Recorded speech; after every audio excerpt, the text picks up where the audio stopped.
So I guess my story began when I was little, I'd say. I've always grown up with a really good mum. My mum does everything for me. I'd say I had it all when I was at home. My dad left when I was at a young age, but I didn't really know.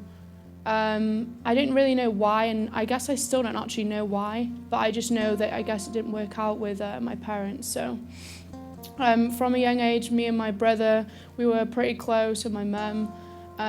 But when my dad left, it was kind of different. It felt weird, and now I kind of think, well, in that sense, it was kind of in a good way, because my mum met a guy who's a really good stepdad to me right now, and so from that sense, my dad leaving didn't really affect me that much as a kid, because I always had that fatherly figure there.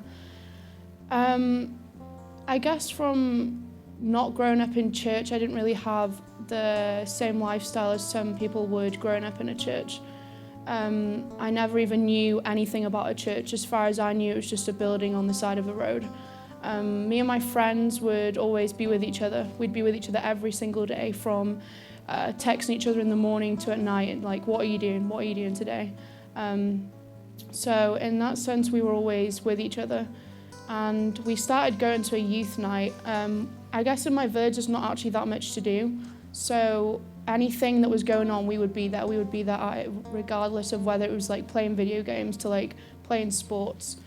So we started going, I think I was about 10 years old, and we were actually classed underage to be in the youth night, but they actually let us in because at that time there wasn't that many people going.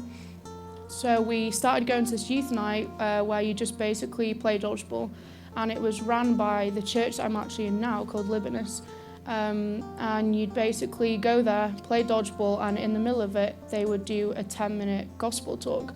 And I don't actually remember still now anything that they said. We kind of just zoned out every time they would mention anything to do with church or God, because we didn't really know anything about it, so we felt it wasn't relevant to us, and it was just relevant to people around us. So we started going to dodgeball on a weekly basis, and at this time we were in school, we were hanging out in big crowds, and I had a really good crowd of friends. I guess you could say we did so much together that we were kind of inseparable. I'd never even be at home because I'd be out doing so much together. So when I started going to the youth night, we heard about a lift camp, which in my eyes was like pretty fun to me, because I enjoy anything to do with being outside of the house. So me and my friend decided we were going to go to it. And as far as we knew, it was just basically a camp where you go and you are with a load of Americans and teenagers, and you just have a camp week all week. And we got there, and people were saying like there's going to be church services, and we were a bit like, we don't really know about this, like we're not used to that kind of stuff, so we may not go to the services. But they told us that we had to be there, and I think it was the first night of Lift, we felt like it was a bit alienated, I guess. Like, what are these people? We don't know anything about church. They're talking about God, so like this is not relevant to us. We don't need to be here. And on the second night, the pastor at the time, or the preacher, was talking about getting saved, which in my eyes I had no idea what saved meant. I had no idea what following Christ meant, or just going along with anything to do with church. So on the second night, I actually put my hand up to get saved, and you'd go down to the front, and then there'd be leaders on the side, and they would read you Bible verses. You'd have to repeat after them, and then you'd got saved. So suddenly, like 2 minutes after the services, we were saved, but we had no idea what it meant. So we just thought like, oh, we're going to go to heaven now. Like, we don't have to do anything along the lines of going to church. So we left Lift, and we didn't go to church. We just carried on going back to the dodgeball event, because we were like, well, we've got saved now. You don't really need to do that much more.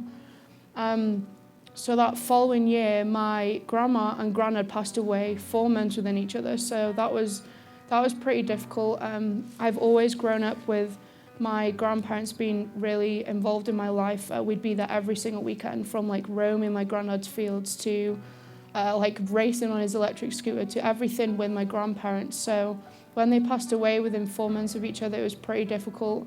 I guess I had no idea what God was or even who he was or anything, but I blamed him because I thought, well, I'm saved now, so why on earth is any of this happening? But for some reason, I felt like I needed to still go back to these youth nights and lift. So we actually went back to lift that year.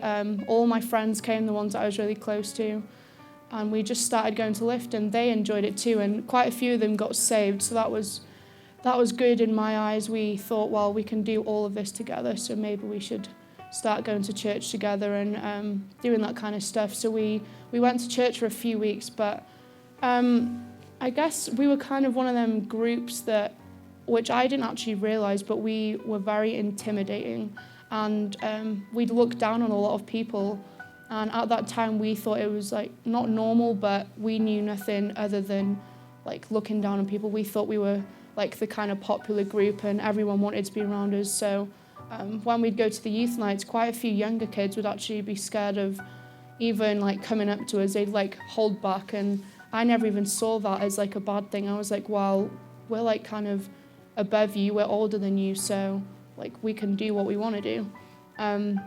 So as far as being in a good crowd of friends, I had a really good group of friends. So then the following year, I think about 2012, was kind of the year where everything changed a little, which kind of ties into where I am at in my life right now. I have a lot of older friends. Most of them were over 18, and it's legal to drink in the UK at 18, so that was kind of an advantage in my eyes. I knew I had older friends, so I could go to drink and do all this kind of stuff. So I remember the first party I got invited to, I felt like really popular. I felt like, well, I'm actually in this group of people now. Like I can start going to parties with them and doing what I've wanted to do, because I think I was about 14 or 15 at the time when I actually went to my first party. So in that sense, it was actually an achievement for me, because I surrounded myself with people that I could look up to. I relied on my friends for every single thing, as well as my family. I just relied on my friends the whole time. And anything that I did, I would always look for acceptance, or am I doing this right? Like, what do you think about this? What do you think about that? I would always just go to them all the time for anything. So I didn't know anything other than looking to someone else for that kind of stuff. I would just put everything onto them. So I started going to this party, and it was a very strange environment for me. I guess it was just basically older people all drinking together, and I started doing that. And I remember the first time I actually went to the party, I passed out outside on the road, completely on the floor. And I remember being like picked up and taken back into the house, and I knew nothing of it the next day. I just knew I had a really bad hangover, which I never actually experienced before, but I'd always go back to my friends like, well, this is kind of fun, like we need to keep doing this. So we kept going to parties, and it wasn't a weekly basis, but every time there was a party on, we would be like, well, let's go, because we get to do the same thing all over again. And even though the hangovers were bad, we just felt like we were in a part of a group where it was fun to do that. So I would just carry on doing that. And I remember the night after lift one time, I think it was in 2012 again, that same year, I actually had a house party the night lift ended, and I didn't even feel the guilt about that. I felt like, well, lifts ended, it was kind of like a spiritual 5 days, and now I can go back to real life. And I still had not grasped anything from lift of what I needed to do in my own faith. So I had a house party that night, and I remember my parents didn't know anything about it until the following week, but we just went along with it, and like 50 people were in my house, and my house got completely trashed. And I didn't see anything wrong with that, because I was like, well, my friends are really good, I'm with like popular people, what else do I need? So that night got pretty bad, and like people didn't leave till really late, and a few weeks later, I remember I felt, for some reason, a really weird guilt in my body that I shouldn't have been doing that kind of stuff. And the following year at Lift, just before that, we'd still be going to these parties, and I kind of wish now that I hadn't have experienced that kind of stuff, because going through the party stages and the drinking stages, I never actually realised how much I relied on people's acceptance more than I actually do. So I kind of felt content with where I was actually in my life that time. I didn't know anything different. So just before Lift, that 2013, I started smoking on like a social basis. So when I would go to the parties and out with my friends, we'd just find it cool to like smoke a little, and there wouldn't be anything wrong with that. And that kind of defined how I saw my life. I saw it as being with the popular crowd and doing all the stuff that people do in the world because it looked cool to do that at the time. So I went back to Lift that summer, and only me and my friend went, and we went for like half the week because we had other stuff on at the beginning of the week. And for some reason, I felt a really horrible feeling in my stomach. It was like something that I hadn't actually felt before. And I felt like God was hitting me in the face, like, what are you doing? Like, everything you have done or are doing right now is nothing that I can give you. I can give you everything, and everything the world is giving you is just wrong. You're going to these parties and you're doing the wrong things. And the one thing that defined me or how I moved on from anything to do with parties was I went to one and I nearly ended up in a coma. And I remember because within half an hour, I was completely passed out on the floor, and I don't even remember anything after that except my mum waking me up the next morning like, you could have really hurt yourself. And I guess that kind of smacked me in the face in the sense that you can poison your body just from doing all these kind of stuff, and it's not that much fun. So Lift that summer gave me a sense of contentment. I felt like God was leaning towards me and I was leaning towards God. So I didn't know how I could go about being a Christian. None of my friends were Christians, and in my school I was kind of one of the odd ones out. I'd get asked a lot about, like, why do you go to church? Like, do you just go on a Sunday? Like, is it just like a random thing that you go to? Like, why do you even go to that? And I would always find it really difficult to answer the questions. Sometimes I would shy away from the answers and say, no, I don't go. It's just like a thing. My family don't go, and my friends, we just go for the fun of it. There's no actually reason why we go. We're not into the whole God thing. And that whole week during Lift, I guess it defined where I am right now. God definitely pulled me out of a spot where I never thought I would be out of right now. I would never see myself coming out of any of that party stage. And sometimes I look at my friends and think, well, I would much rather be doing that right now because I'm like tied down to like always having to be in a schedule where I'd be going to church. But that's where I'm thankful that God did pull me out of that kind of stuff. Like, I'm content with where I'm at right now. So I just kept going to church on a regular basis after Lift that year. I felt like God was pulling me in for a whole nother reason than I thought. I never thought I would be a leader in my church right now, and especially being one of those people at the church or at the youth nights that I'd look down on people. I guess people always was like, well, I didn't realise you were going to be the person that would be coming back. I always thought it was going to be the other person or the other person. And I guess I would be defined as like the follower of the crowd. I would always follow one specific crowd. I would never stand up for myself or give my opinion. I would just always be too scared of like what other people would think of me. And that's definitely how God worked in my life right now. He's pulled me out of a place where I couldn't really care less what other people think about me going to church. So from that whole year and everything going like in a spiral and doing all these things that I shouldn't have been doing, in my eyes, that's something that I'm kind of glad did happen. I don't think I would be thankful for everything that I'm in now if God had not have pulled me through that whole 2 years of where I was just in a spiral of doing everything my friends are doing. And some of them still do that now, and that was kind of the hard thing for me. I had just these 4 girls that I would always be with. I would always be with them every single day, and then as soon as I'd start going to church and like, I guess, just like praying on a daily basis and wanting to do these youth events that the church would be involved in, they would just be in different areas of life than me. And it was kind of difficult just being away from them until I realised that God was telling me, like, sometimes I put people in your life not just for the fun of it or for them to be there for the long run, but this is kind of teaching you, like, you don't have to be doing everything your friends are doing. And that was difficult for me, and I know I had a lot of trouble with trying to fit in with the youth group, because at the time the youth group was not strong. It wasn't something that I liked going to, because it was difficult with making friends, because I was so used to these groups of friends where I would do everything with. And that's why I'm thankful that God's given me a youth group that I can rely on and trust, as I did with the people that I used to be friends with.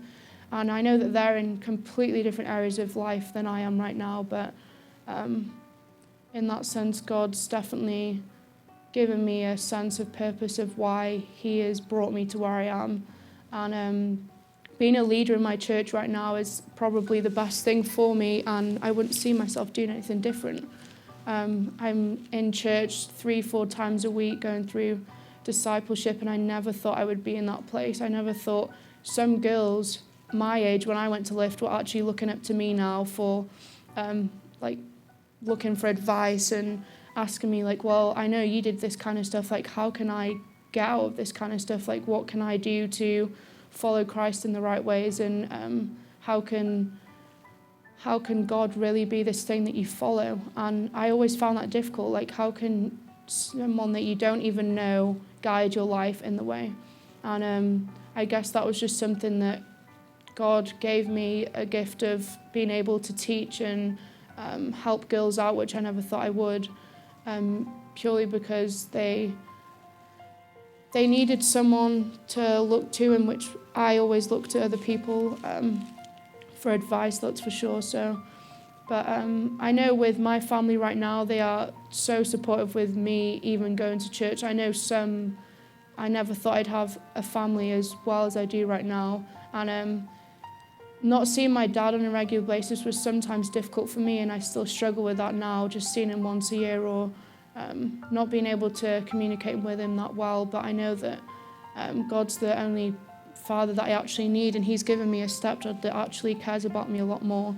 And I've always had a bad attitude towards my stepdad, and still continue to do so, because I'd always throw it on him, like, well, you're not my dad, you can't tell me what to do. But in the sense of caring, he was always there and always still is there for my whole family.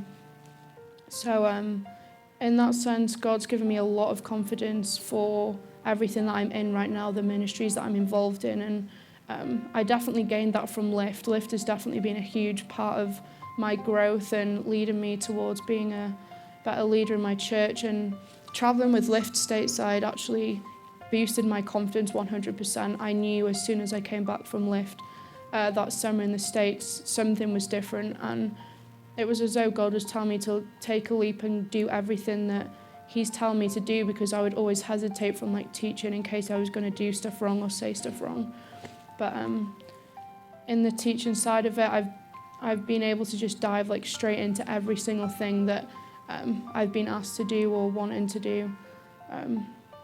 So from looking back from a young age and going through the party lifestyle, it's something that I'm not proud of, but I'm really happy I did go through it, because I wouldn't see all the advantages of not doing it right now, which kind of sounds a bit strange, but going through that stuff, I did find it fun, and you're with the people, you're with the crowd, you're doing the stuff that everyone else is doing. It does seem cool at the time, but now that I don't do that stuff, I'm so much more content with living a life for Jesus, and regardless of what other people think and what my friends think, that if you just follow him and do everything that he's leading you towards, then you don't need everything else that the world's doing. My name's Reid, and I'm second.